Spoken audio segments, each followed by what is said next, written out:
ഭാരതീയ ജനതാ പാർട്ടിയുടെ സംസ്ഥാന ഭാരവാഹി യോഗവും ലോക്സഭാ മണ്ഡലങ്ങളിലെ തെരഞ്ഞെടുപ്പ് ഇൻചാർജുമാരുടെ യോഗവും ഇന്ന് കാലത്ത് മുതൽ ഇവിടെ നടന്നുകൊണ്ടിരിക്കുകയാണ്.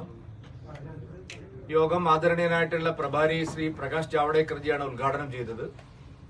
20 ലോക്സഭാ മണ്ഡലങ്ങളിൽ നിന്നുള്ള വിശദമായിട്ടുള്ള വിവരങ്ങൾ പരിശോധിക്കുകയും നിലവിലുള്ള രാഷ്ട്രീയ സാഹചര്യത്തെ സമഗ്രമായി വിലയിരുത്തുകയും ചെയ്തു. വളരെ ആവേശകരമായിട്ടുള്ള റിപ്പോർട്ടുകളാണ്. കേരളത്തിൽ വലിയ തോതിലുള്ള രാഷ്ട്രീയ മാറ്റത്തിന് തുടക്കം കുറിക്കുന്ന തെരഞ്ഞെടുപ്പ് ഫലം സംസ്ഥാനത്തുണ്ടാകുമെന്നുള്ള പ്രതീക്ഷാ നിർഭരമായിട്ടുള്ള റിപ്പോർട്ടുകളാണ് താഴെ തലത്തിൽ, ബൂത്ത് തലത്തിൽ പാർട്ടി പ്രവർത്തകരിൽ നിന്നും അനുഭാവികളിൽ നിന്നും സമാഹരിച്ച് ഇന്നിവിടെ ചർച്ച ചെയ്തത്. കേരളത്തിൽ ഇതാദ്യമായി ശ്രീ നരേന്ദ്രമോദിജിക്ക് അനുകൂലമായി പ്രധാനമന്ത്രി ശ്രീ നരേന്ദ്രമോദിജിയുടെ വികസന രാഷ്ട്രീയത്തിന് കേരളത്തിലെ ജനങ്ങൾ വലിയ തോതിൽ വോട്ട് ചെയ്ത തെരഞ്ഞെടുപ്പാണ് ഏപ്രിൽ 26-ന് അവസാനിച്ചത്. മോദിയുടെ ഗ്യാരണ്ടി ഇത്തവണ ഞങ്ങള് പ്രധാനമായും മുന്നോട്ട് വെച്ച മോദിയുടെ ഗ്യാരണ്ടിക്ക് ഇത്തവണ കൂട്ടത്തോടെ ജനങ്ങൾ വോട്ട് ചെയ്തു എന്നുള്ളതാണ് സത്യം. ഇരു മുന്നണികളുടെയും വിഭജന രാഷ്ട്രീയം, LDF-ന്റെയും UDF-ന്റെയും വോട്ട് ബാങ്ക് രാഷ്ട്രീയം, വർഗീയ രാഷ്ട്രീയം കേരളത്തിലെ ജനങ്ങൾ തള്ളിക്കളഞ്ഞിരിക്കുന്നു എന്നുള്ളതാണ് ഈ തെരഞ്ഞെടുപ്പ് ഫലം സൂചിപ്പിക്കാൻ പോകുന്നത്. BJPക്ക് വിജയപ്രതീക്ഷയുണ്ടായിരുന്ന മണ്ഡലങ്ങളിലെല്ലാം ഇത്തവണ ഭാരതീയ ജനതാ പാർട്ടി വിജയിക്കുക തന്നെ ചെയ്യും എന്നുള്ള കൃത്യമായിട്ടുള്ള വിവരങ്ങളാണ് ഞങ്ങൾക്ക് ഗ്രൗണ്ടിൽ നിന്നും, താഴെ തലത്ത് ജനങ്ങളുമായിട്ട് ബന്ധപ്പെട്ടതിന്റെ അടിസ്ഥാനത്തിൽ നിന്നും ലഭിച്ചിരിക്കുന്ന വിവരങ്ങൾ. NDA കേരളത്തിൽ നല്ല സംഖ്യയിൽ അക്കൗണ്ട് തുറക്കും. നല്ല നിലയിൽ വിജയം, മോദിക്ക് അനുകൂലമായിട്ടുള്ള വിജയം, പ്രധാനമന്ത്രി ശ്രീ നരേന്ദ്രമോദിക്ക് കേരളം പിന്തുണ നൽകുന്ന ഒരു തെരഞ്ഞെടുപ്പ് വിജയം ഇത്തവണ ഉണ്ടാവും. എതിർ രാഷ്ട്രീയ പാർട്ടികളുടെയും മാധ്യമങ്ങളുടെയും എല്ലാ കുപ്രചാരണങ്ങളും ജനങ്ങൾ തള്ളിക്കളഞ്ഞു എന്നുള്ളതാണ് ഞങ്ങൾ വിലയിരുത്തുന്നത്. BJP അവസാന നിമിഷം വരെ പരാജയപ്പെടുത്താൻ വേണ്ടി കള്ളക്കഥകൾ മെനഞ്ഞവർക്കും വ്യാജ പ്രചരണങ്ങൾ നടത്തിയവർക്കും തിരിച്ചടി നൽകുന്ന തെരഞ്ഞെടുപ്പ് ഫലമായിരിക്കും 2024-ലെ ലോക്സഭാ തെരഞ്ഞെടുപ്പ് ഫലമായിട്ട് കേരളത്തിൽ വരുന്നത്. വലിയ തോതിൽ NDA വിജയം തടസ്സപ്പെടുത്താൻ ഗൂഢമായിട്ടുള്ള നീക്കങ്ങൾ നടന്നു. നുണപ്രചാരണങ്ങളുടെ ഒരു പെരുമഴ തന്നെയായിരുന്നു ഒരു മാസക്കാലം കേരളത്തിലുടനീളം ഉത്തരവാദപ്പെട്ട രാഷ്ട്രീയ കക്ഷികളും ഏതാനും മാധ്യമങ്ങളും നടത്തിയത്. ലോക്സഭാ തെരഞ്ഞെടുപ്പ് കാലം വരെ കേന്ദ്ര സർക്കാർ കേരളത്തെ അവഗണിക്കുന്നില്ല എന്ന് കണക്കുകൾ നിരത്തി വാർത്തകൾ കൊടുത്ത പല ആളുകളും തെരഞ്ഞെടുപ്പ് കാലത്ത് പുതിയ കള്ളക്കഥകളുമായിട്ട് കേരളത്തെ കേന്ദ്രം അവഗണിക്കുന്നു എന്നുള്ള കള്ളക്കഥകളുമായിട്ട് രംഗത്ത് വന്നത് ഉൾപ്പെടെ നിരവധി കാര്യങ്ങൾ ചർച്ച ചെയ്യാനുണ്ട്. എന്തായാലും അതൊന്നും ജനങ്ങൾ ഏറ്റെടുത്തില്ല. ഈ തെരഞ്ഞെടുപ്പിൽ ജനങ്ങൾ മോദിജിക്ക് വിശ്വാസം അർപ്പിച്ചുകൊണ്ട് വലിയ മുന്നേറ്റം കേരളത്തിൽ നടത്തി. ഞങ്ങൾക്ക് മുന്നോട്ട് പോകാനുള്ള കൃത്യമായ രാഷ്ട്രീയ മാർഗനിർദ്ദേശം ജനങ്ങൾ തന്നിരിക്കുകയാണ്. വരാനിരിക്കുന്ന കേരളം ഇരു മുന്നണികളുടെയും നേതൃത്വത്തിൽ ധ്രുവീകരിക്കപ്പെട്ട രാഷ്ട്രീയമല്ല. ദേശീയ ജനാധിപത്യ സഖ്യത്തിന്, ഭാരതീയ ജനതാ പാർട്ടിക്ക് മേൽക്കൈയുള്ള ഒരു രാഷ്ട്രീയ സംവിധാനം കേരളത്തിൽ വരുന്നു എന്നുള്ള കൃത്യമായ സൂചന ഈ തെരഞ്ഞെടുപ്പിലുണ്ടാവും. മുന്നോട്ട് പോകാനുള്ള ആവേശവും പ്രേരണയും നൽകുന്ന തെരഞ്ഞെടുപ്പ് ഫലമായിരിക്കും ഉണ്ടാവുക. ജൂൺ 4 കേരളത്തിലെ BJP NDA പ്രവർത്തകരെ സംബന്ധിച്ചിടത്തോളം, സാധാരണ ജനങ്ങളെ സംബന്ധിച്ചിടത്തോളം സന്തോഷത്തിന് വക നൽകുന്ന തെരഞ്ഞെടുപ്പ് ഫലം ഉണ്ടാകുമെന്നാണ് ഞങ്ങൾ കണക്കാക്കുന്നത്.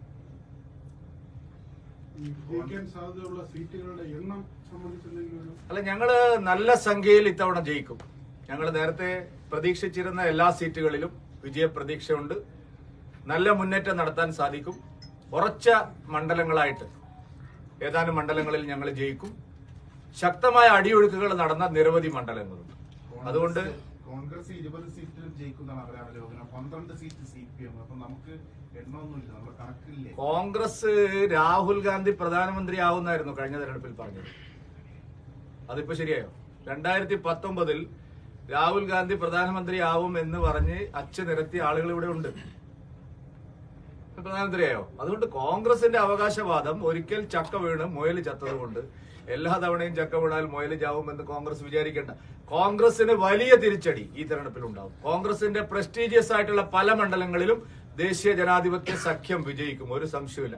കോൺഗ്രസിന്റെ പല വൻ തോക്കുകളും കൊലകൊമ്പന്മാരും ദേശീയ തലത്തിലെ പല പ്രമുഖരും കാലിടറി വീഴുന്നത് ഈ തെരഞ്ഞെടുപ്പിൽ കാണാം.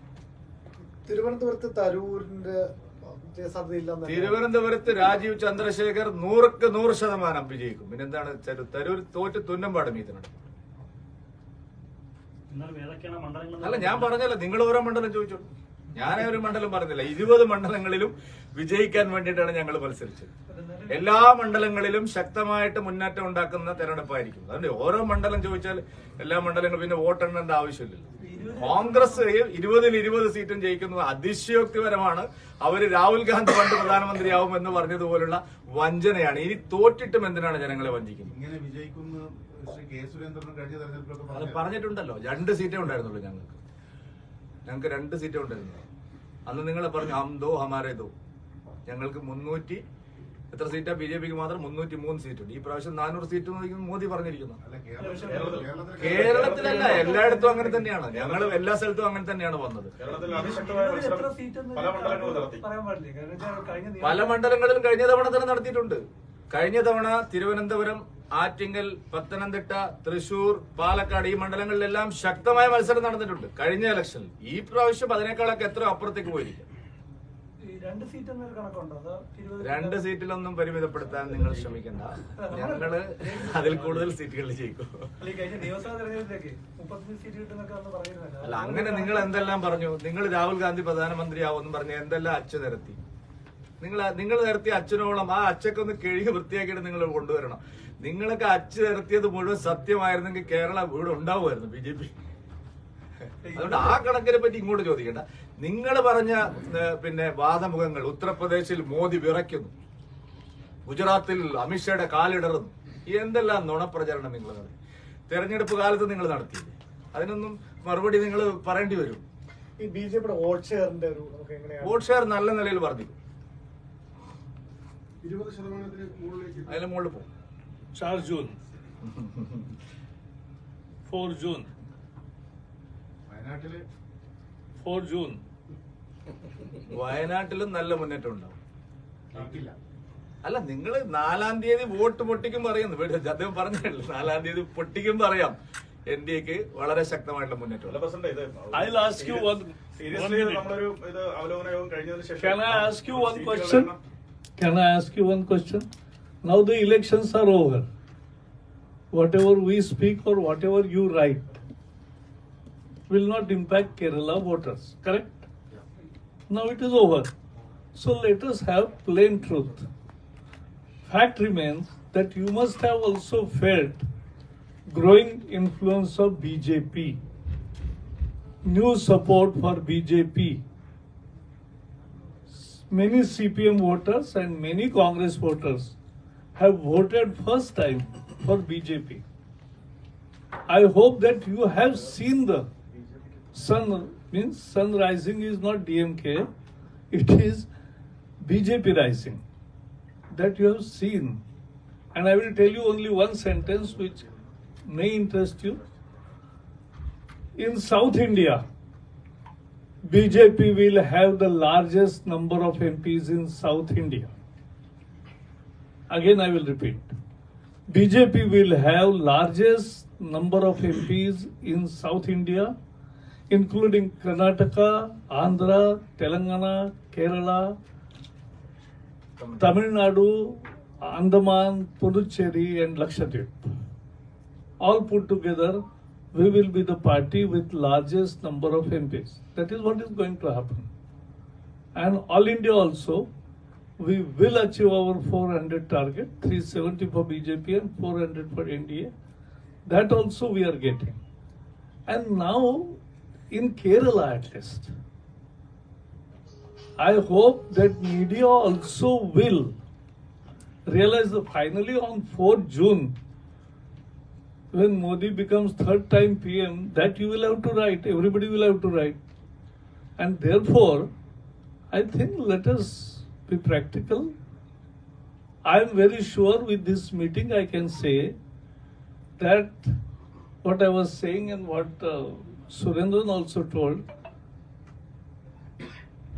from first day, 15 months before, I used to say that after seeing the constituencies, we are winning at least 5. And I am also confirming today, yes, we will win at least 5 seats in Kerala. Modi ji has made a difference to Kerala politics. Kerala politics for 75 years was bipolar politics. Now, this is tripolar politics. That's a major change that has happened.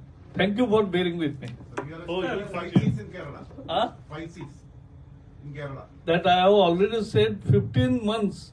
Anybody asking, every interview you see, I have said the same thing. Balaji, do you think the controversies regarding Dalal Nandakumar will affect the possibilities of BJP? We are not. I don't know. I don't regard. You are giving importance like Pinarayi Vijayan saying something, or something Sudhakaran saying, Sadishan saying, and somebody else saying. You are giving equal thing. Weightage, I don't. And voters don't. ബിജെപിയിലേക്ക് പല പാർട്ടികളിൽ നിന്നും നേതാക്കളെ കൊണ്ടുവരാനുള്ള അല്ലെങ്കിൽ അങ്ങനെയുള്ള പ്രധാനപ്പെട്ട ആളുകളെ കൊണ്ടുവരാനുള്ള നീക്കം നടക്കുന്നുണ്ട്. പക്ഷെ അതിങ്ങനെ ഒരു ചർച്ച വന്നതോടുകൂടി അതെല്ലാം പൊളിഞ്ഞുപോയി എന്നുള്ളത്. ഇല്ല, അതെല്ലാം ഈ തെരഞ്ഞെടുപ്പ് കാലത്ത് വളരെ ബോധപൂർവം UDF ഉണ്ടാക്കിയ ചില നാടകങ്ങളാണ്. ഇതൊക്കെ ഞങ്ങൾക്ക് അസലായിട്ട് മനസ്സിലാവും. ഈ ലോക്സഭാ തെരഞ്ഞെടുപ്പിന്റെ പടിവാതിക്കലിൽ പത്തനംതിട്ടയിലും ആലപ്പുഴയിലും BJPക്ക് വിജയ സാധ്യതയുണ്ടെന്ന് മനസ്സിലായി. അതിന്റെ പേരിൽ UDF നേതൃത്വം നടത്തിയിട്ടുള്ള ചില നീക്കങ്ങളാണ്. നിർഭാഗ്യവശാൽ നിങ്ങളിൽ ചിലരും അതിൽ പങ്കാളികളായി. പച്ചക്കള്ളം പ്രചരിപ്പിക്കുക, പച്ചക്കള്ളം. ഇതെല്ലാം ഞാൻ പറഞ്ഞല്ലോ ഒരു കാര്യം, ഇങ്ങനെയൊക്കെയുള്ള പൊടുന്നനെ ഉണ്ടാവുന്ന വെളിപ്പെടുത്തലുകളൊക്കെ മനസ്സിലാക്കാനുള്ള ബുദ്ധി ജനങ്ങൾക്കുണ്ട്. 15 വർഷം മുമ്പുള്ള കാര്യം അനിൽ ആന്റണിയുടെ പേര് പറഞ്ഞ ഒരാൾ പിറ്റേ ദിവസം പ്രത്യക്ഷപ്പെടുകയാണ്. 15 വർഷം എവിടെയായിരുന്നു? ആരാണ് ഈ പറയുന്ന ആള്? അതുപോലെ അനിൽ ആന്റണിക്കും ശോഭാ സുരേന്ദ്രനും എല്ലാം എതിരായി വളരെ ആസൂത്രിതമായി. കാരണം ആലപ്പുഴയിൽ ആരുടെ കാലാണ് ഇടറുന്നത് എന്നുള്ളത് നിങ്ങൾക്ക് എന്നെക്കാൾ നന്നായിട്ട് അറിയാലോ, ആരാണ് അവിടെ മത്സരിക്കുന്നതെന്ന്. ഇതൊക്കെ ഞങ്ങൾക്ക് മനസ്സിലാക്കാനുള്ള സാമാന്യ ബുദ്ധി എല്ലാ ജനങ്ങൾക്കും ഉണ്ട്. അതുകൊണ്ട് BJP അതുമായിട്ട് നിങ്ങൾ കണക്ട് ചെയ്യണ്ട. ഇത്തരം ആരോപണങ്ങൾ ഒന്നും തെരഞ്ഞെടുപ്പ് കാലത്ത് ഉയർന്നു വരുന്ന ഒരു ചർച്ചയും ജനങ്ങൾ മുഖവിലേക്ക് എടുക്കില്ല. ജനങ്ങൾ മോദി ഗ്യാരണ്ടിയിലാണ് വിശ്വാസം. ആ പ്രചരണം ശോഭാ സുരേന്ദ്രൻ അല്ല നടത്തിയത്.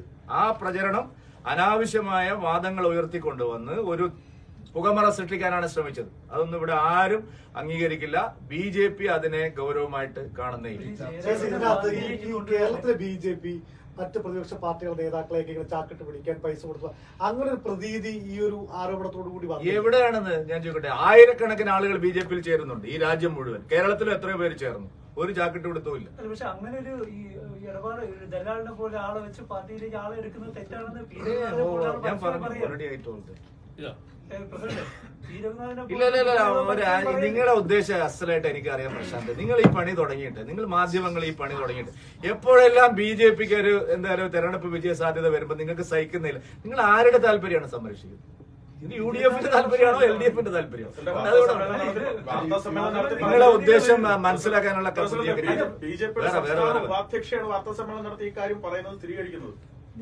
ഞാൻ പറഞ്ഞല്ലോ, ഉദ്ദേശം വളരെ വ്യക്തമാണ്. ഈ മാധ്യമങ്ങളുടെ ഉദ്ദേശവും ഇതിന്റെ പിന്നിൽ പ്രവർത്തിച്ച ആളുകളുടെ ഉദ്ദേശവും പകൽ പോലെ. Why we called press conference today? Because we are hearing from channels what has not happened. So instead of you imagining what is happening inside, we are coming and telling what happened inside. That's the only purpose of the press conference, nothing else. Because all channels, many channels, I will not say all channels, many channels were definitive about what is happening, whom I scolded or something like that. I was laughing. Thank you. ഇന്നിപ്പോ കൃഷ്ണദാസോടുള്ള നേതാക്കളൊന്നും അങ്ങനെ പറഞ്ഞോ? കൃഷ്ണദാസ് നിങ്ങളോട് പറഞ്ഞോ ബഹിഷ്കരിച്ചാണെന്ന്? ഇല്ല. അല്ല, നിങ്ങൾ ഈ പറഞ്ഞ ബഹിഷ്കരിച്ചു എന്ന് കൃഷ്ണദാസോ MT രമേശോ രാധാകൃഷ്ണനോ പറഞ്ഞിട്ടുണ്ടെങ്കിൽ ഞാൻ നിങ്ങൾ പറയുന്ന ജോലിയാണ്. ഈ അനാവശ്യ വാർത്തകൾ നിങ്ങൾ കൊടുക്കരുത്. അവരാരെങ്കിലും പറഞ്ഞോ? നിങ്ങളുടെ ഓഫ് റെക്കോർഡെങ്കിലും പറഞ്ഞോ?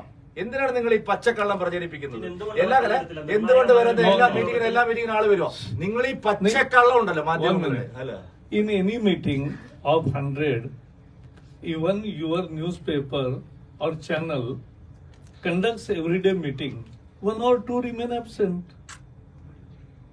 So what is different? Any party meeting, anything, somebody has some urgent work. It is not only 3. There may be 10, 15 people who could not come. What is the And motive? they have After election, they are and after boycotting. they have taken president's permission.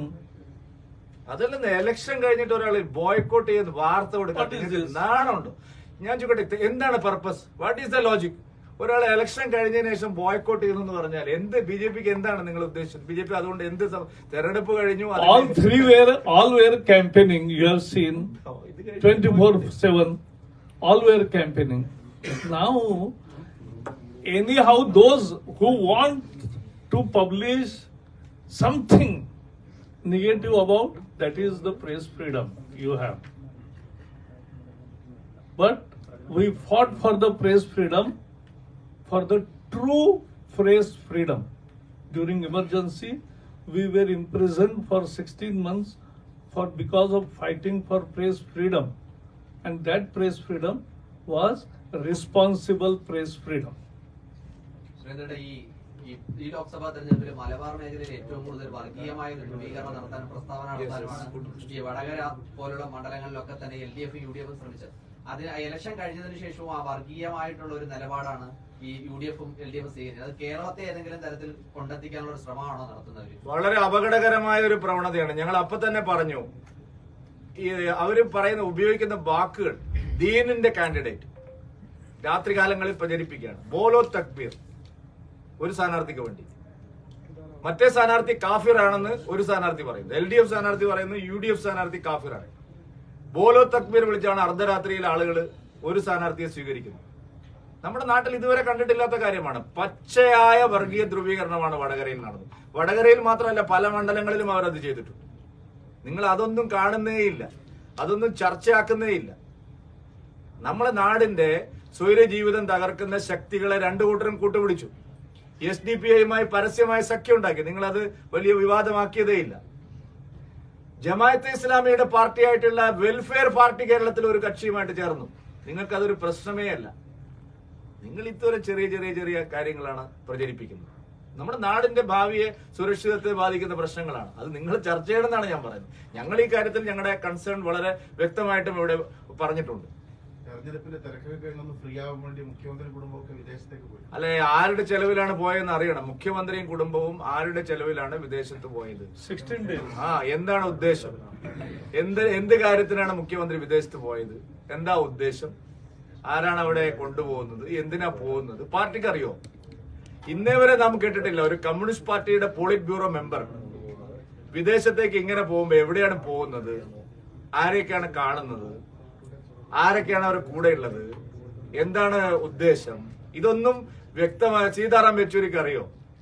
Govindan അറിയോ? ഏറ്റവും ചുരുങ്ങിയത് MV Govindan അറിയോ? Polit bureau member ആയിട്ടുള്ള മുഖ്യമന്ത്രി എങ്ങോട്ടാണ് പോയത്, എന്താണ് പരിപാടി? അപ്പൊ CPIM പാർട്ടിയെ പോലെ ഒരു പാർട്ടി അവശേഷിക്കുന്ന ഏക സംസ്ഥാനത്തിന്റെ മുഖ്യമന്ത്രി, ഇവര് പിന്നെ ഈ ബൂർഷ പാർട്ടി എന്നൊക്കെ എന്തിനാണ് പറയുന്നത്? എന്തുകൊണ്ടാണ് മുഖ്യമന്ത്രി മറ്റ് സംസ്ഥാനങ്ങളിൽ തെരഞ്ഞെടുപ്പ് പ്രചാരണത്തിന് പോവാത്തത്? കോൺഗ്രസിന്റെ ഊരയിൽ ഇരുന്ന് കുറെ സ്ഥലത്ത് മത്സരിക്കുന്നുണ്ടല്ലോ, അവിടെയെങ്കിലും ഒന്ന് പോകാമായിരുന്നില്ലേ? Thank you.